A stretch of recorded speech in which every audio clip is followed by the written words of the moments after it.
l'exposition coloniale, le roman d'Éric Orsena, le matériau le plus obsédant est le caoutchouc. Éric Orsena explique pourquoi, Elisabeth Kiledjian. Il se trouve que je suis fou de bicyclette, de course de bicyclette, fou de course automobile, et sans pneumatique, il n'y a pas de bicyclette, il n'y a pas de course automobile. Et tout ça allant plus loin, on pouvait dire que le caoutchouc c'est un peu le rebondissement, et qu'est-ce qu'un roman sans un rebondissement? C'est pas grand chose. Et en allant plus loin, aussi dans le rebondissement et dans le caractère de pneumatique du caoutchouc, il y a rebondi. Et moi je me suis toujours trouvé des joues assez rondes, et j'ai pu vérifier statistiquement que ça marche mieux avec les émaciers, et donc les grands émaciers, comme, je sais pas, les Pitoef, comme Terzieff, etc., sont mes ennemis intimes.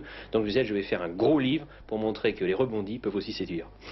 Comment quelqu'un comme vous, que je ne connais absolument pas sinon par 3 de ses livres, rêveur, farfelu, gourmand, enfin bon, je vais passer la liste d'épithètes, peut être maître des requêtes au Conseil d'État, a pu être conseiller culturel à l'Élysée et a pu à d'autres moments de sa vie se frotter, enfin, à sa manière en tout cas, à la politique et au pouvoir. Oui, mais d'abord, dans la politique, il y a un métier qui est le métier politique, et pour ça il faut être élu. Autrement, on peut avoir des missions ponctuelles qu'on essaye de remplir le mieux possible. Et autre part, c'est une longue histoire pour moi. J'aime bien avoir le côté du rêve et puis le côté extrêmement méticuleux.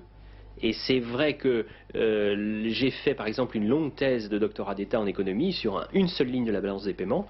Et ça m'amusait. Donc j'aime bien ce balancement entre quelque chose d'un peu fou et plutôt baroque et plutôt anglais du 18e ou d'Amérique latine. C'est vrai que Garcia Marquez ou Alejo Carpentier, c'est des gens qui me fascinent. Mais en même temps, avoir un petit bloc dur, extrêmement logique, hyper logique, ça me ravit. Elisabeth Kiledjian, vous qui